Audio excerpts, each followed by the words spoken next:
Hello Internet! My name is Catherine Barsonistas, and you are watching the Gluttonous Geek presents Munchies and Minis, my mostly weekly cooking show where I make recipes based off of various tabletop role-playing games such as Shadowrun, Pathfinder, and in the case of today's recipe, Dungeons and Dragons. If you've been watching my show quite a bit, you would probably already know about the Volo's guides to where pretty much everything in Faerun. And I mean, that's not the official title. There are actually several books that are the Volo's guides in Dungeons and Dragons, and this was actually written, I want to say, in probably the mid-late 90s, where Ed Greenwood, one of the main campaign writers for the Forgotten Realms series, as well as the Forgotten Realms campaign from Dungeons and Dragons, released a bunch of supplements called Volo's Guides, where it's kind of like a travel guide to each of these regions within Faerun, like the Sword Coast, the City of Waterdeep, the Dalelands, and even the various parts of that you happen to visit during Baldur's Gate 2. This particular recipe comes from Volo's Guide to the Sword Coast, and it happens to be from a little town. I can't remember the name of it. I'd have to bring up the, the supplement. But it's from the tavern called the Happy Hippocampus, which is kind of why we have that rather silly name for today's recipe. The Happy Hippocampus, that is, if my PDF wasn't shrunk down so much, is located in the town of Hill's Edge.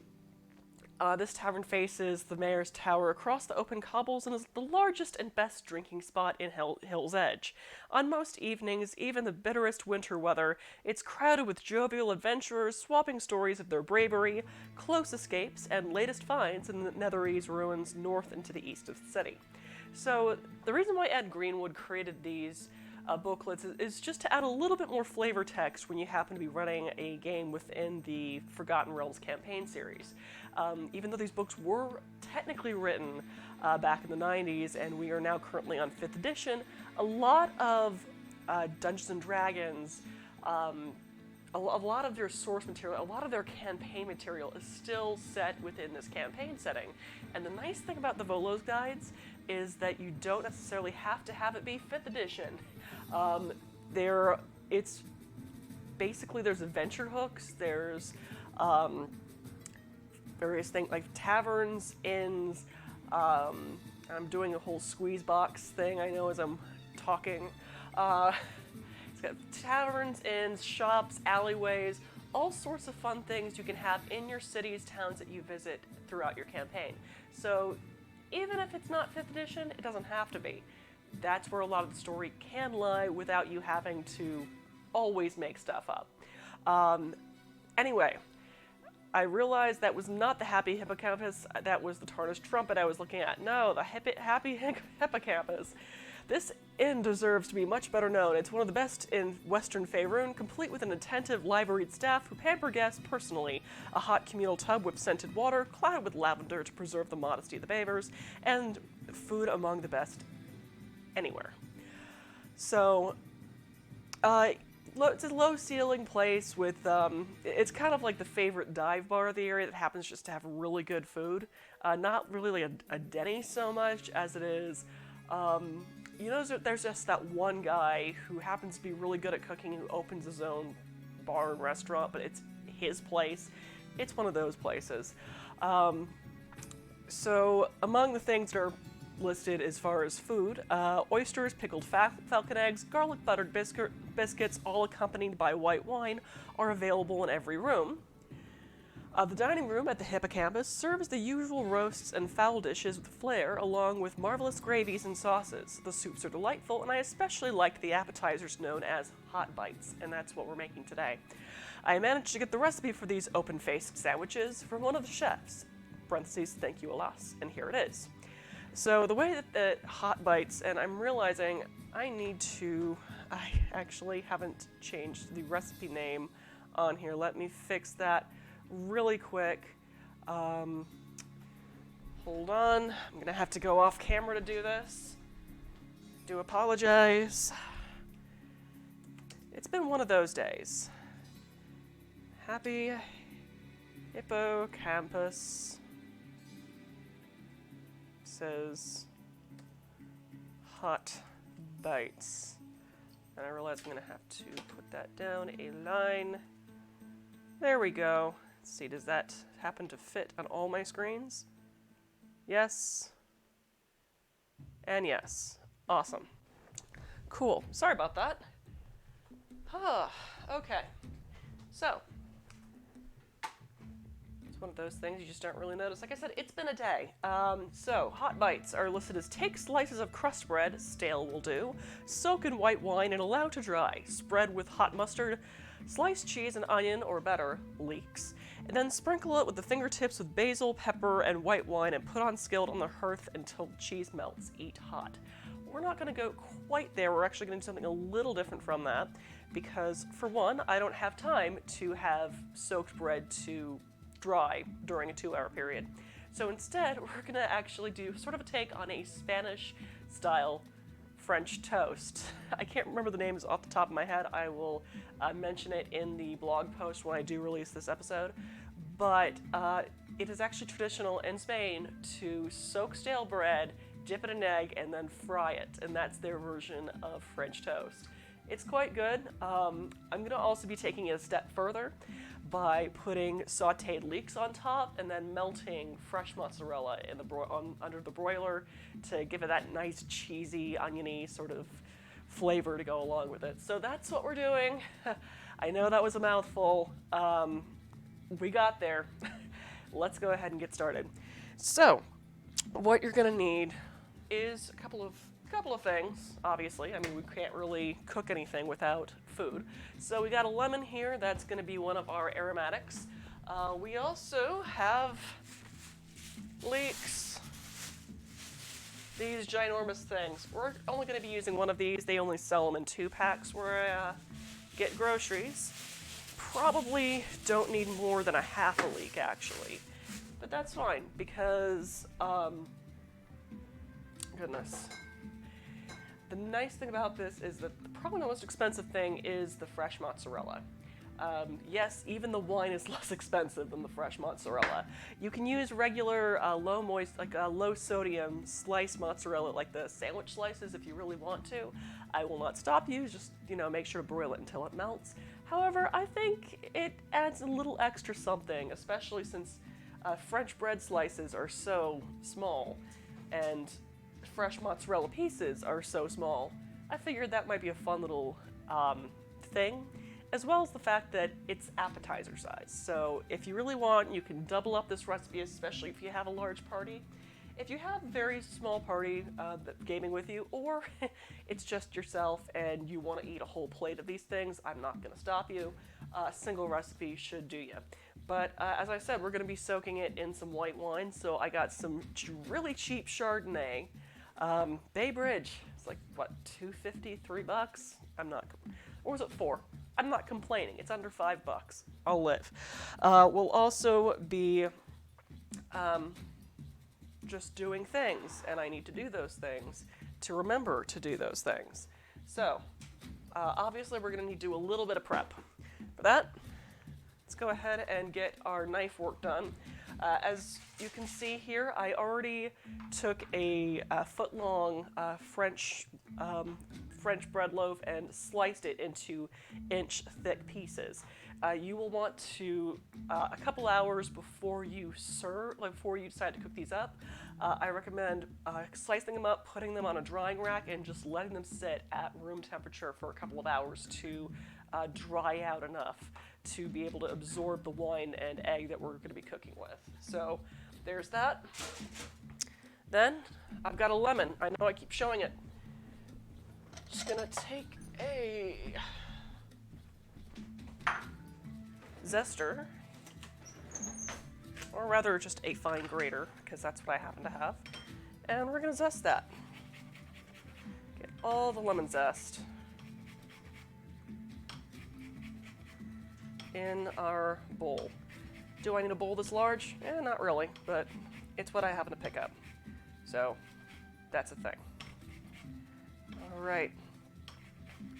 So what we're going to be doing with this is we're going to be using this as one of the aromatics for our wine mixture to soak this in. We're going to be doing a mixture of Chardonnay, lemon zest and juice, and black cardamom. So just getting all the zest you possibly can. Try to get the yellow part, not the white part. I think that's about as good as we're going to get it for this right now. Right, lemon zest. Okay, I'm going to go ahead and grab my saucepan for this, because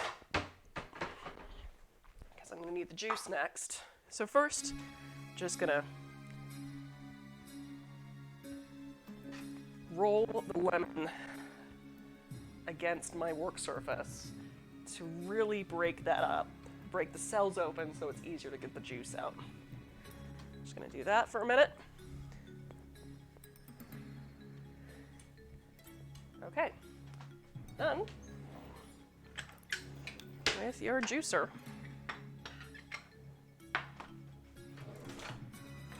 Make things a little easier. Just going to slice both ends off. Just going to get a little bit more off that so I get to the actual fruit. I want it to be exposed. There we are. Same on this side. And then you slice that in half. Now, I know you want to do like that. Don't. This is actually designed for the big cut side to be on top with the holes on the underside, because it goes all the way through, and therefore you're able to squeeze the entirety of your lemon out like so. Okay, that's one. And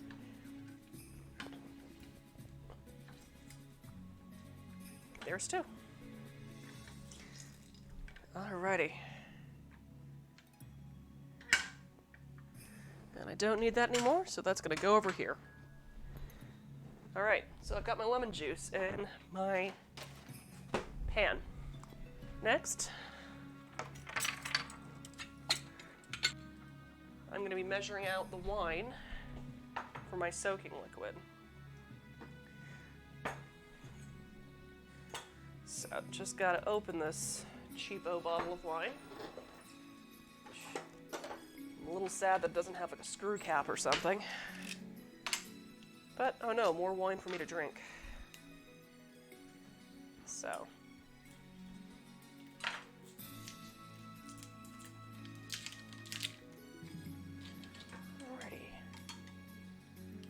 Fun little airplane wine opener.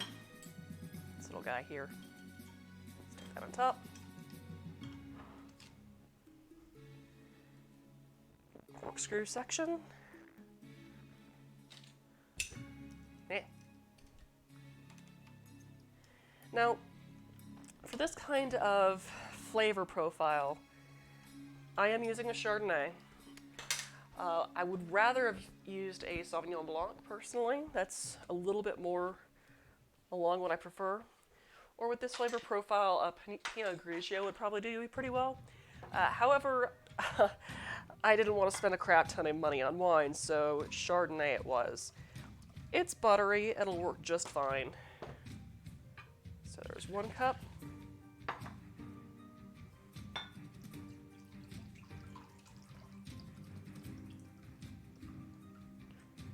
About 2 cups. All right. So now I'm just going to be adding my lemon zest to that.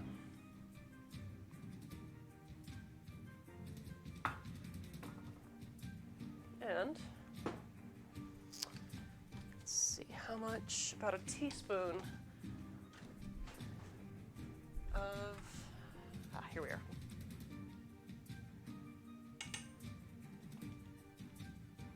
Black cardamom. You can use about minimum about half a teaspoon, because I know this stuff can get a little pricey. I mean, I shop at DeKalb Farmers Market, so I tend to get it pretty inexpensively. I mean, that's about quarter of a pound for $3, which is ridiculous, frankly. But I have access to it, and I really like the taste of cardamom. So, I'm just going to be moving that to my stovetop here. Just gonna put the camera up there. And what did I actually write down here? Yeah, just bring it to simmer over medium heat. So, I'm just gonna put it on medium heat and bring it to a simmer. All right, in the meantime, I've got a bit more prep to do, so such as preparing and slicing my leek. So let's switch back to our prep cam.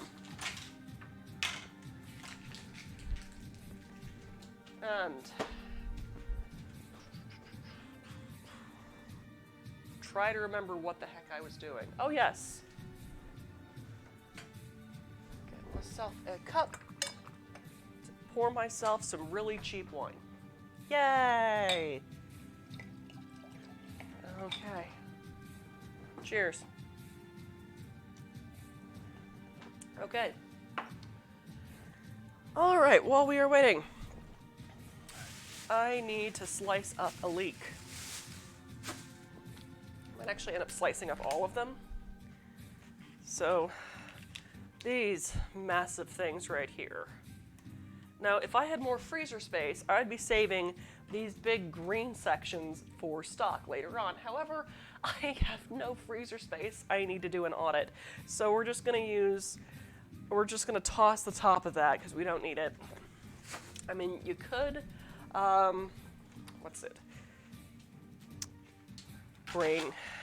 you could keep it, like I said, for stock. Or you could fry it up. I don't feel like doing that though. So, the thing about leeks people complain about is oftentimes cleaning them. As the way these things grow is that it oftentimes gets dirt in between the layers. A lot of folks tend to do the whole bowl of water method. We're slicing it up and putting it to a bowl of water for it to release. That seems like an unnecessary amount of mess for me that I want to deal with. So, instead, ladies and jelly spoons, we're just going to be slicing these and washing the layers individually. So as you see, I went ahead and sliced them into workable sections like this. This is mostly to create a stable surface for me to do this. And these little sections here. So, got some. And then the last bit there. And now I just need to kind of take a look at it, see if I need to wash some of these sections. Yeah, that one's fine. Yeah, it's fine. So is that. So is that. And let's check the top section. That is actually looking pretty darn good. I don't need to actually rinse that. And I'll just be tossing, well, might be able to use this last section. This is where I need to wash. See that grit there? So, just kind of take it and run it under the sink until I manage to get all the grit out of there. Or I could just remove those layers that happen to have grit on them since they're kind of greenish anyway, which, I've already cut it. Let's keep it. So, oh yeah, that needs a wash. So,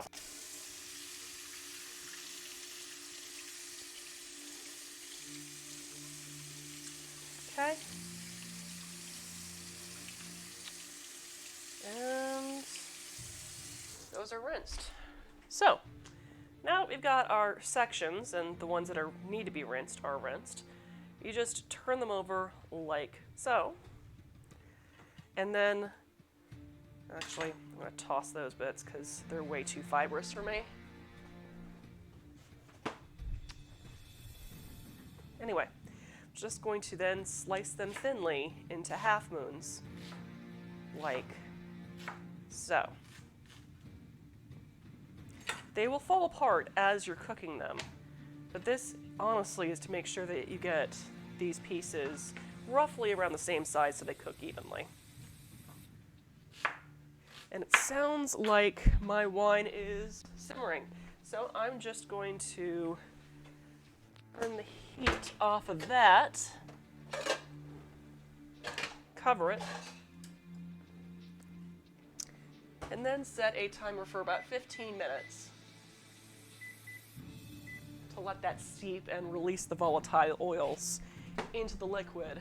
So that way we have all those really tasty oils just infusing into the bread and not escaping into the steam as it is steeping. You can really apply the same rule to herbal tea, quite honestly. Like when you pour a cup of herbal tea, then want to cover it to retain all those delicious volatile flavor oils. So, right, let's go back to my prep can now that I remember to do it. So, yeah, once again, I'm gonna have to toss those pieces way too fibrous for me to really get a good slice in. But this guy seems good enough, so there we go. It doesn't have to be perfect, it just has to roughly be the same width. Okay.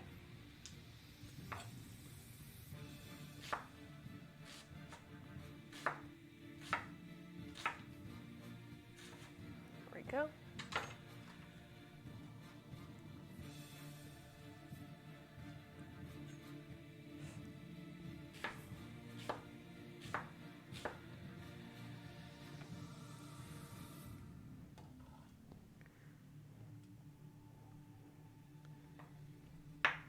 Right.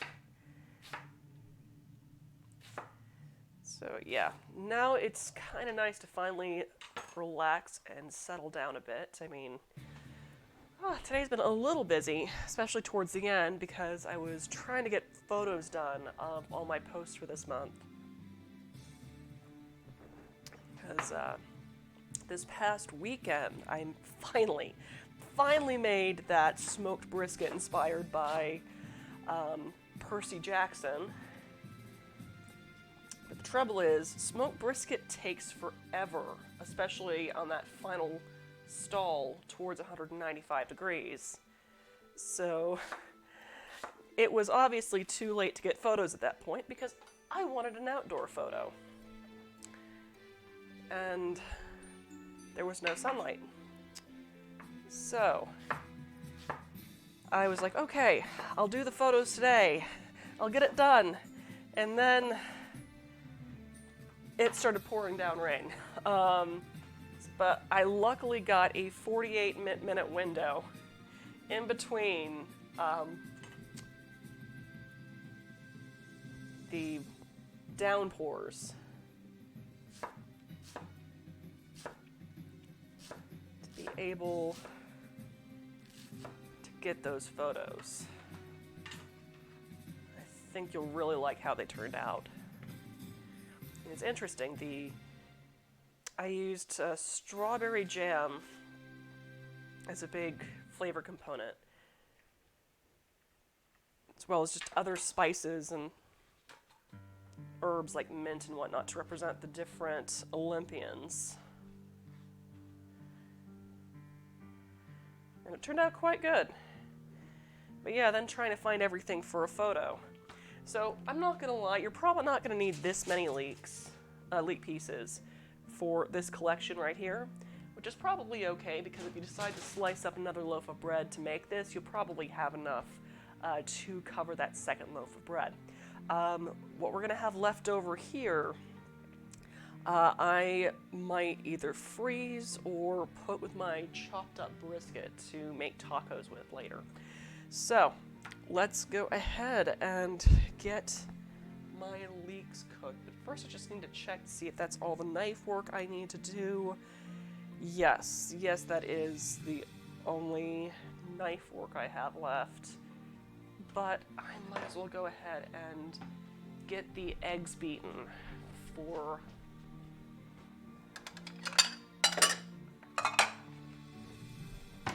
the French toast aspect of this dish. So, a big thing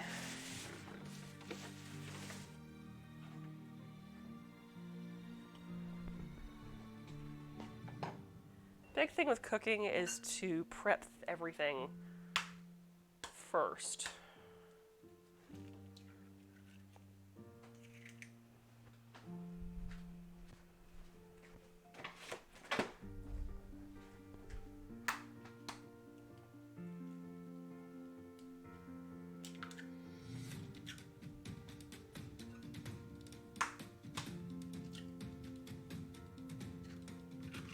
Go.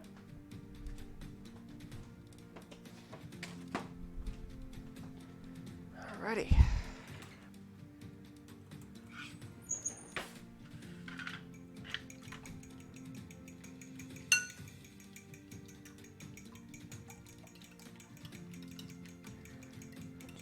Beat that with a fork. Add a pinch of salt. We'll add a little more.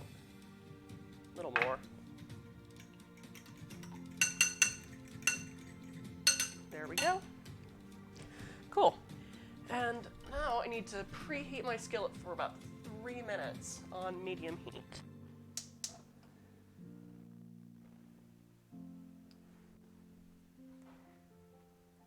And then I'll do the other timer because we're still steeping the stuff. The things and stuff. Yes. Whew, right. That means I can put some stuff away. Like my eggs can go live somewhere else.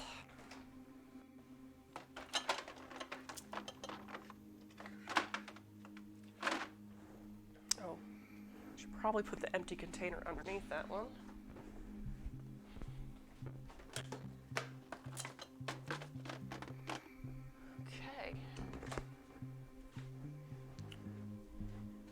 What was I doing?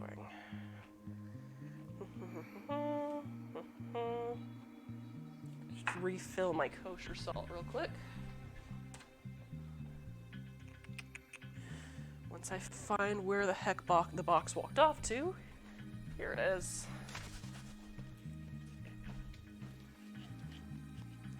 So admittedly, this is probably going to be a short episode. Unless I figure out something to make it go a little faster. Actually, I know what to do. I need to make lumpia to fry up. So I'm just gonna let these thaw out. And hopefully by the time they're done, I'm done with this, they'll be thawed out enough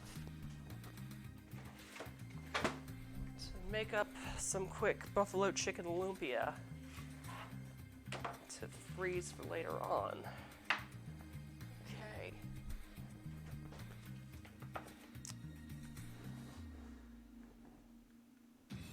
And what was I doing? Brain. Oh, right. I need to chop up that other leek to freeze. The nice thing about leeks is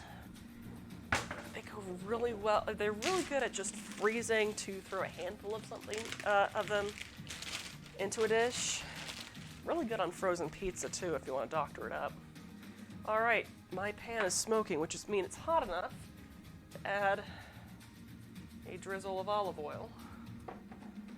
And to that is nice and hot. I'm gonna go ahead and add my leeks and a pinch of kosher salt. And I'm just going to turn on the exhaust fan so I don't accidentally light my house on fire. Stir that to coat. Add a touch more olive oil.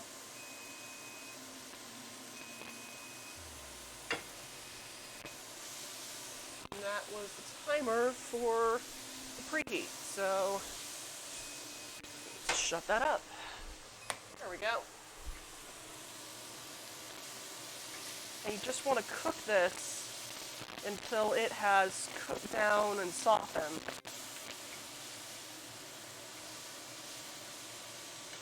We're not there yet, obviously. So we're talking about, let's see here. I didn't actually write a time for that. Oh, there's a reason for that. Okay. Wine. Okay. I was going to do something. I was going to slice things. I know what I can do with the extra leeks.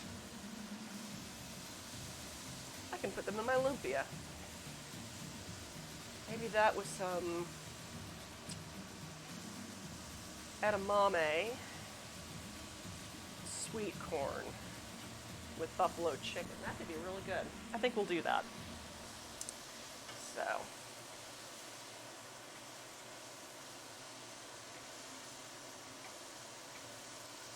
Just going to let that cook down more.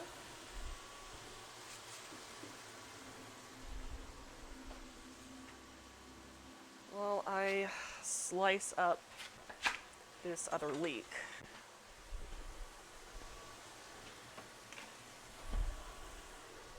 Nope, I don't need that section either. There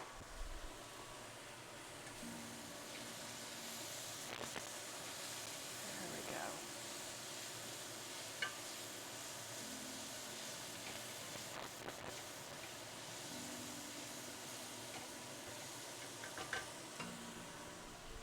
And just for the heck of it, I'm going to add a splash of wine. Add a little extra flavor in there. All right. There we go.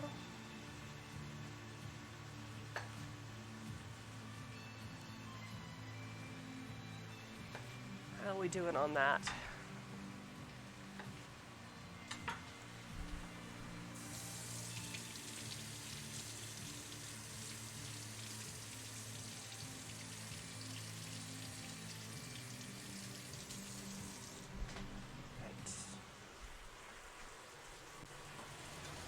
Smells excellent, I can tell you that.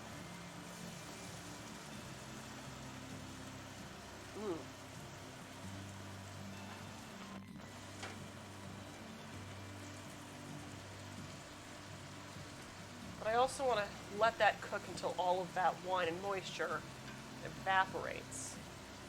So that's going to take a bit of time. Which is good because I have things to do.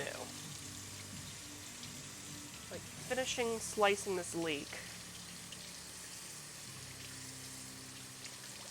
There we go. Alright, we're just going to switch cameras for a little bit. Back to slicing. As you see, I did have to wash those two end pieces because they had a bit of grit on them. But that took hardly any time at all.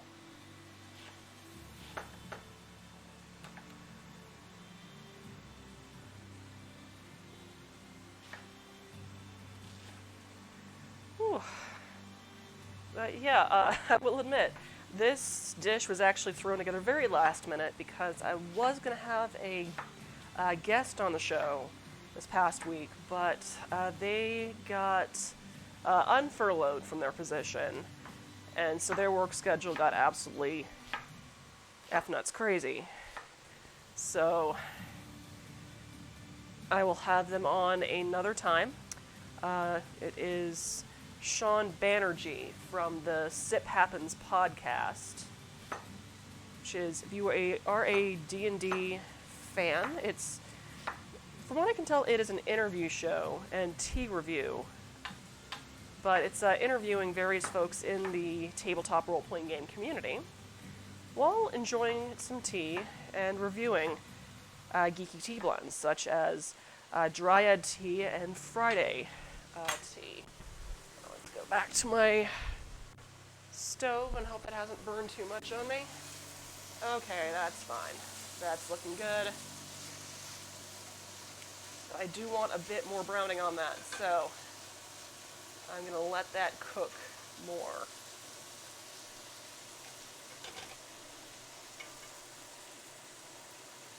There we go. Oh, bag. Here we go.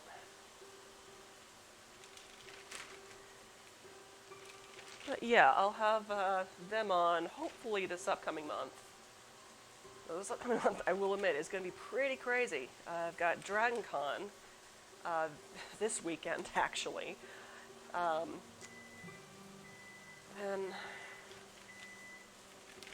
not this upcoming week, not next weekend, but the weekend after that, I'm going to be going up to Indianapolis for Gen Con. Don't worry, I'm vaccinated. I'm taking all precautions. I think that is about as cooked as I'm going to get it. Just a little bit longer because I want just a wee bit more caramelization. And just a pinch of salt. There we go.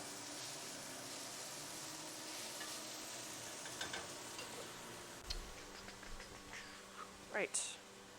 Brain. Where is my brain? It is obviously not here. Oh boy. But yeah. That means I will have a poll up, hopefully on Wednesday, to my Patreon subscribers with what dishes I should develop and stream this upcoming month. Luckily, I've got 5 weeks. Well, I guess 6 weeks at this point, which is good because I start driving to Indianapolis on that Wednesday, which means I'm going to have to push that week's episode to the following week. All right, that is done and cooked. So we're just going to transfer that back to this bowl.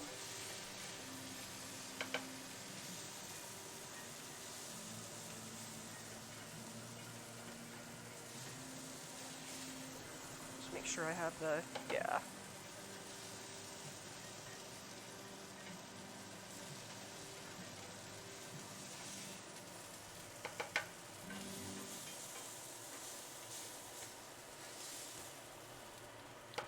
Looks like I might have to lift it to get the remaining ones.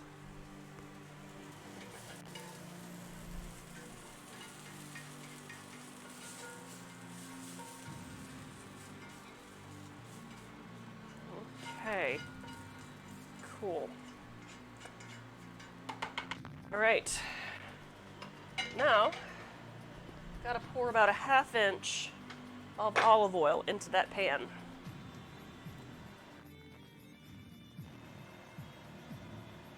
About that much should do it. And wait for it to get good and hot. Well, I do a wee bit of setup. So, remember that bread that I had earlier?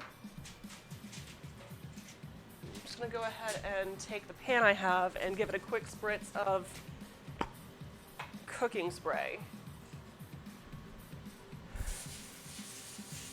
This is going to go under the broiler once it's assembled. So, got that. Just gonna move this to the side. Move this back here. Do a little bit of kitchen Tetris at the moment. Let's get this going. So that I had beaten an egg earlier.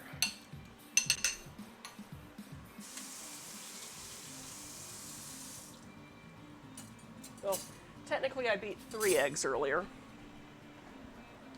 So,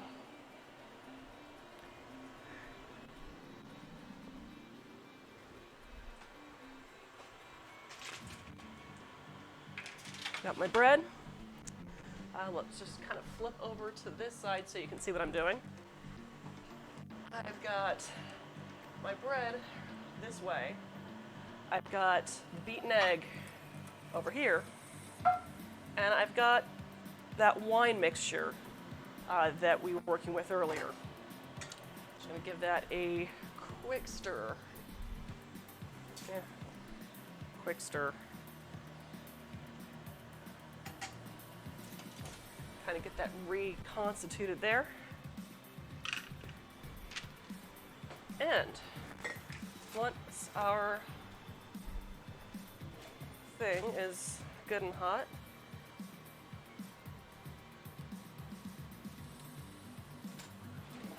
just to okay,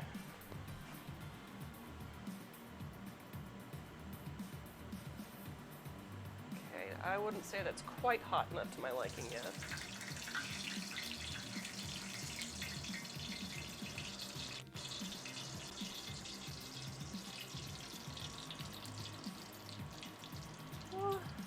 No, it's starting to release some steam, which tells me that that is good enough to go.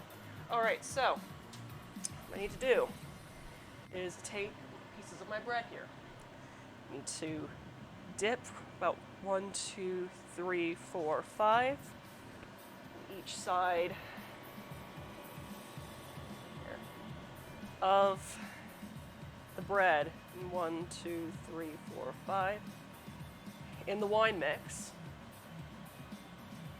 dip it in the egg to coat, and then watch my fingers as I do something stupid like that. So, 1, 2, 3, 4, 5. 1, 2, 3, 4, 5. Egg to coat, and slide that right in. And you want to cook it for about, I want to say about a minute on each side, which we are getting kind of close to, admittedly. So, do about 30 seconds until we switch that. And I find myself a pair of tongs or something similar, so I don't keep on possibly hurting myself. I use all the tongs, because that would suck. I'm not going to lie. That would really, really suck. 10, 9, 8, 7, 6, 5, 4, 3, 2, 1. Come on.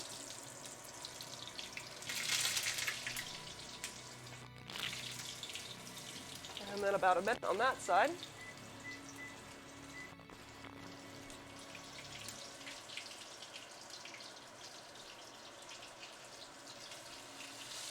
There we go.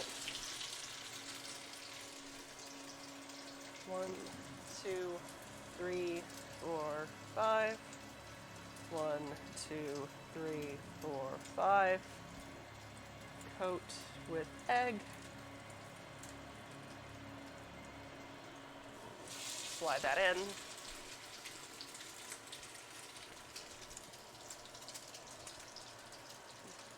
Two, 3, 4, 5. 1, 2, 3, 4, 5.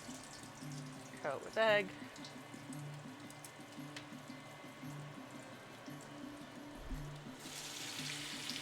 Slide that in. I think we're okay to remove these guys. Oh yeah, those are looking good. Give those a flip.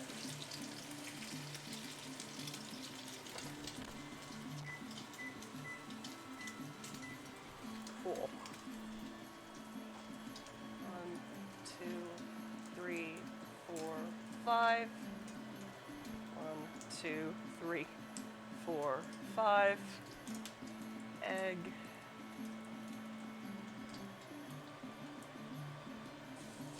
There we go. Give this guy a flip. There we go. Now it's at the 30-second mark. Whew.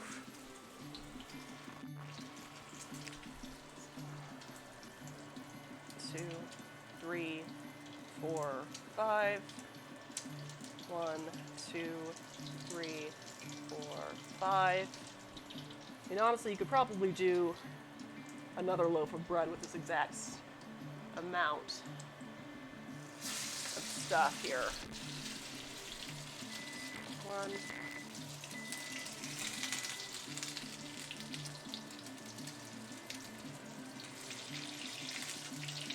Oh, no. You're not ready yet.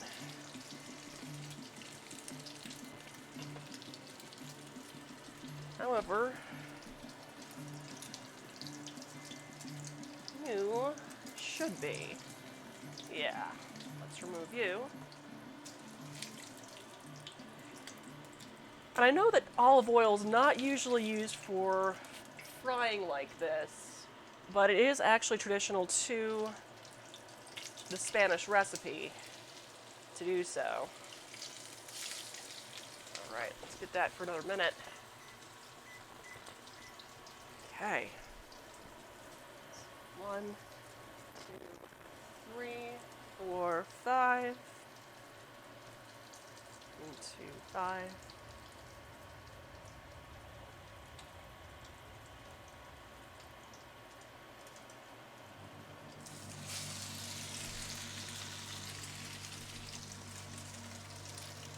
Two, 3, 4, 5. 1, 2, 3, 4, 5. Coat. Slide into the oil.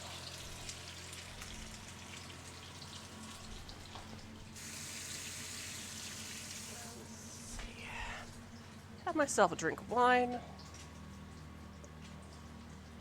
because cooking is hot work. Okay. All right. Those are ready to go. Now I kind of wish I'd bought more bread, I'm not gonna lie. All right, once this hits the 30-second mark, we'll be ready to flip.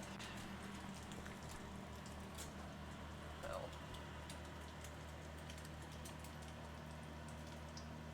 Or rather, once I actually add these next 2 slices.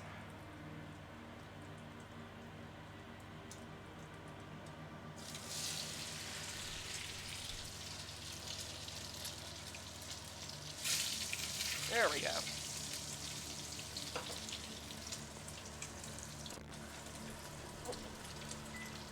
1 minute.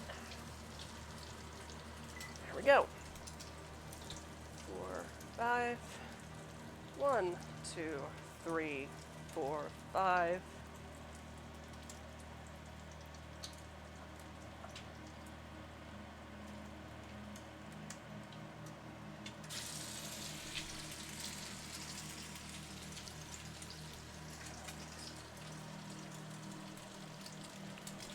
And flip this guy. I think he's ready. 4, 5.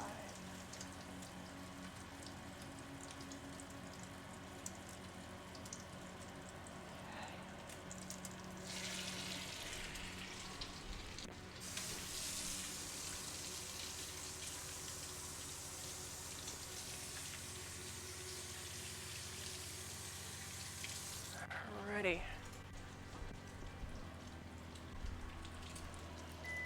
This guy's ready to flip. Nope, not quite yet. That's ready to remove.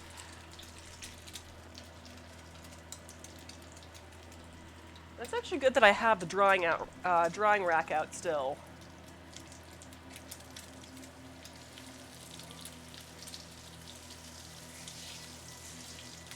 Because then I can let it drain while waiting for to be cool enough to handle. Let's go ahead and get that other minute down. And what the heck, I've got a little end heel of bread. 2, 3, 4, 5. Got a quick coat and egg. There we go.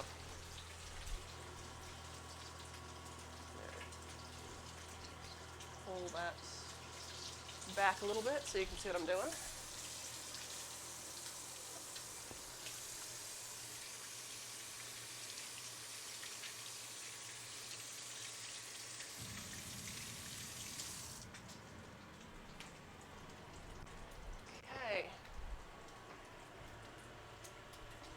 think this guy is definitely ready to remove. Oh yeah, that one's done.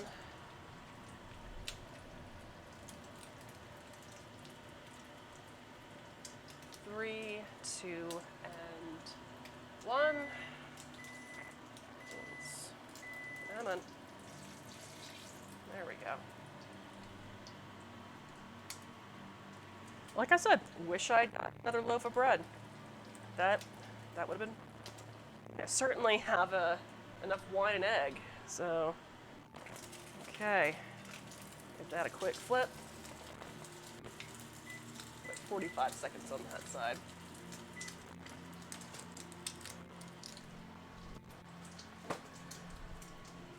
So 1, 2, 3, 4, 5, 6. Okay, good. I do have a dozen. Cool.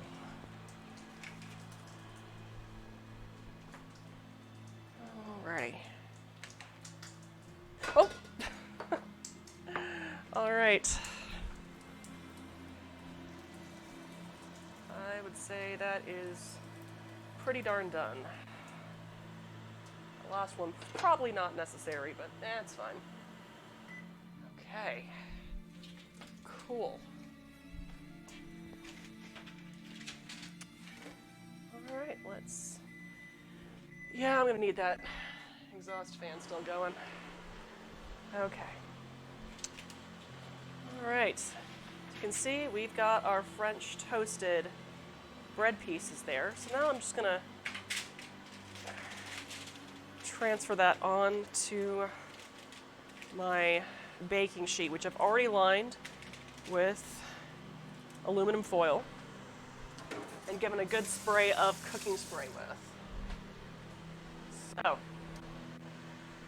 now what you're gonna need is stone ground mustard, old style mustard. I mean, I usually like the kind of mustard seed style anyway, so we're gonna be using that.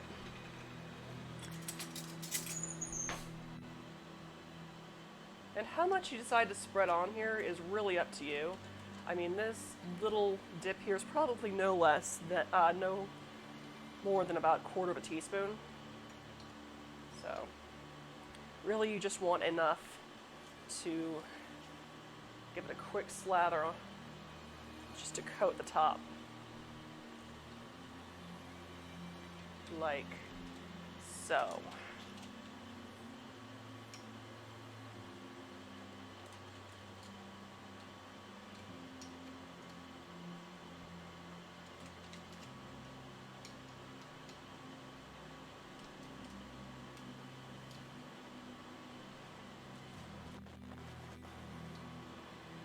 I mean, whether you use it's up to you. I mean, I know that some folks don't like mustard, my husband included.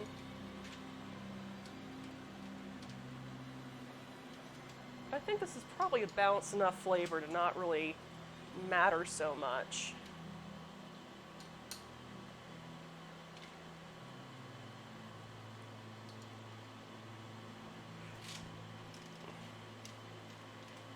It's kind of a little pocket for that right there. Okay, and this piece, I'm just gonna keep that aside for myself to eat with it. Okay, cool. So we've got our bread, a little French toasted bread here. Remember those leeks that we cooked up earlier? Yep, that's going right on top. So, just enough to cover a little bit. So not really all that much. I mean, like I said, we're definitely going to have leftover leeks from how much we cook, but that's fine because if you have another loaf of bread, you can just make another batch.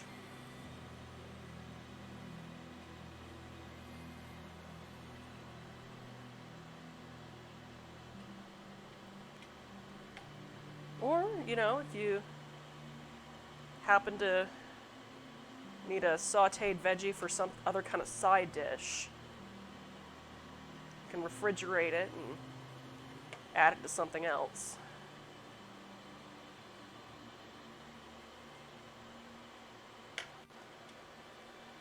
There you go.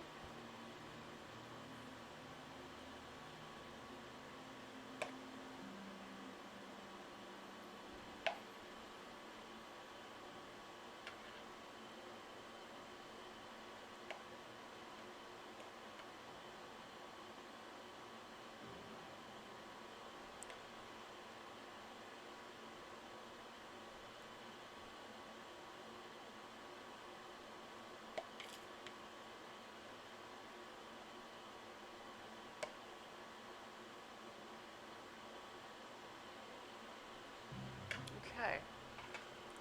Cool. So now we get to the part that is the real reason, I'm sure, why you clicked on the link to watch tonight's stream, and that is the cheese, wherever it happened to disappear to. No, I got a whole thing of sliced mozzarella. Ah, here we are. So, got some fresh sliced mozzarella right here. You probably, for another batch, you probably will need 2 of these logs, because there's only about 16 slices per package, and unfortunately, I want to say this is the most expensive part of the recipe. I mean, if you happen to get sandwich style mozzarella, by all means go ahead and use that to save some money. But if you want to have something a little more elevated, or if you just, like fresh mozzarella is a good option.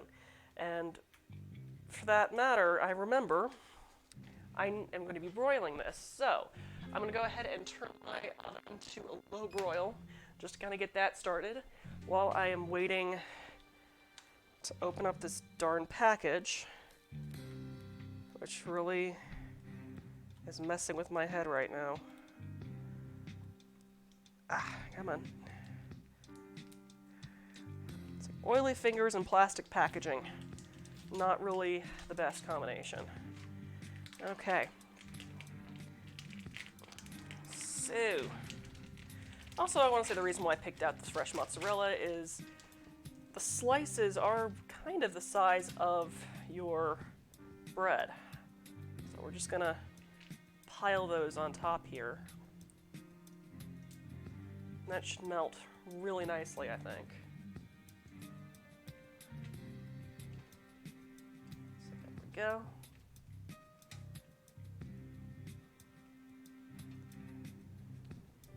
A bit more leeks on top of that one.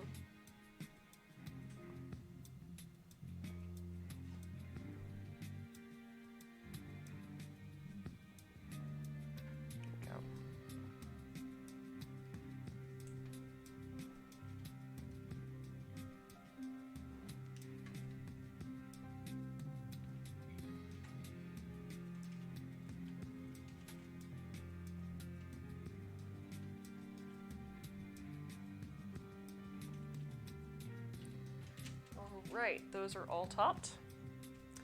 We've got about, 3 slices left.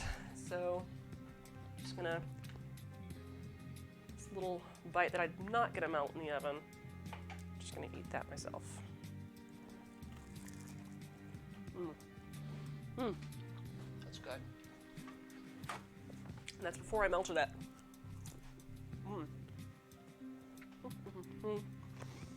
But you didn't come on the show to watch me eat.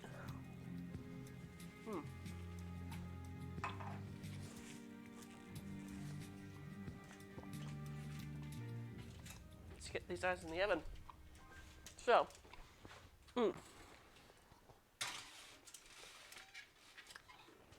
So I'm just going to set that under a low broil for about 3 minutes before checking it.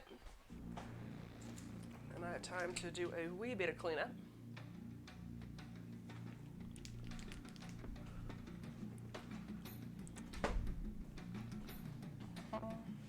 Jeez.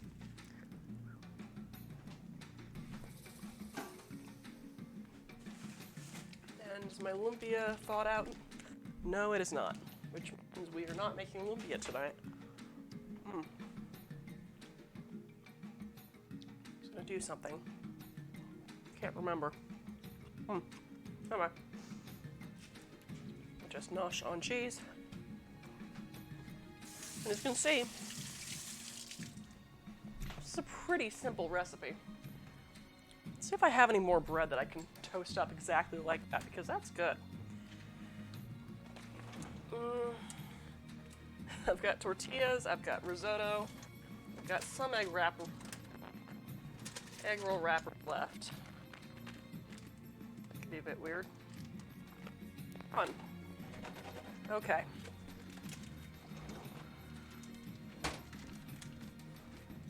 No, we'll be good. Well, Yeah, we'll be good. Focus the stuff we have on hand. Ooh.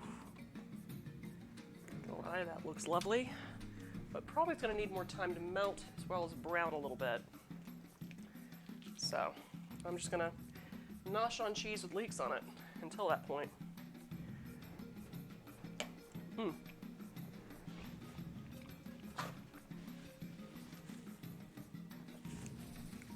Wine.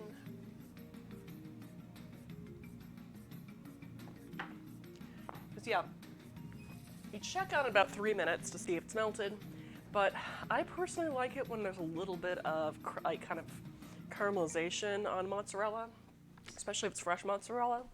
So we'll just keep melting it until we see some brown spots.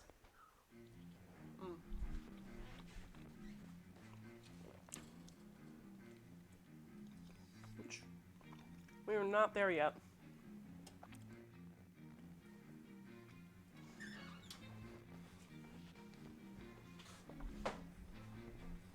So.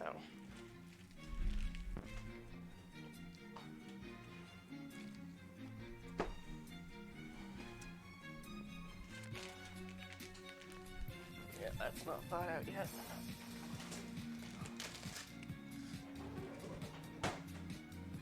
Oh, I can mix in those leeks to the mint peas that I have. Yeah, that'll be good. All right, 3 minutes. How we doing? All right, that is melty, but I want to see more browning, so we're gonna do another 2 minutes. See how it looks then. Whew, it's a wee bit warm in here. And I realize this episode is incredibly short, but you know, sometimes you need those episodes, especially towards the end of the month. You know, if I wasn't already exhausted, I would probably start preparing some other things, but it's one of those, this is one of those recipes where there's not much hurrying up and then waiting. It's just, as soon as you have everything prepped, it's pretty standard, let's go ahead and just get it done. It's nice to have those sometimes, especially for something like an appetizer. Just gonna check on that because I'm paranoid.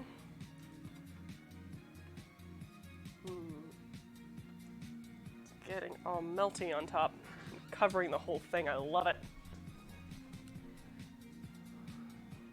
I guess we could work on something while I'm waiting for it to cool.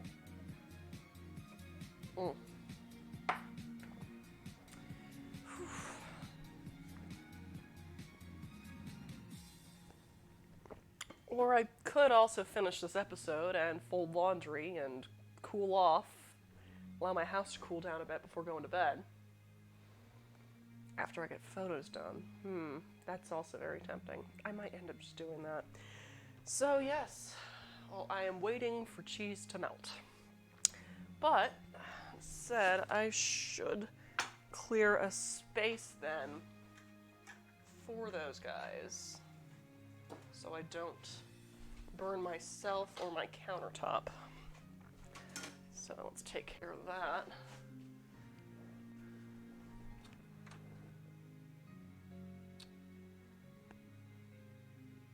I don't think we're going to get any brown on that.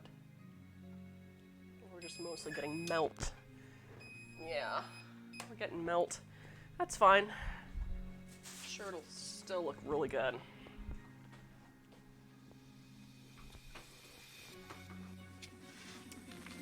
Oh boy. Oh yeah.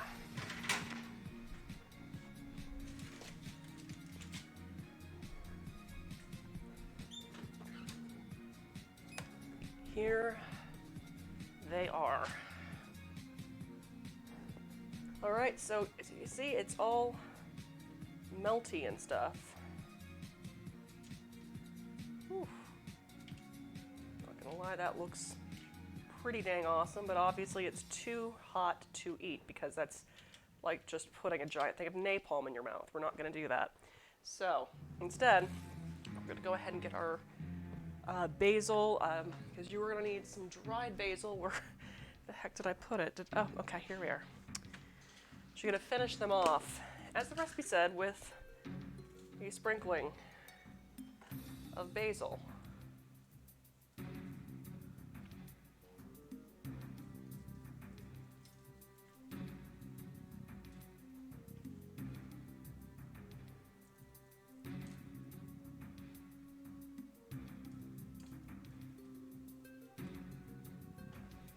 well as fresh ground black pepper, while it's still melted so it sticks to the cheese.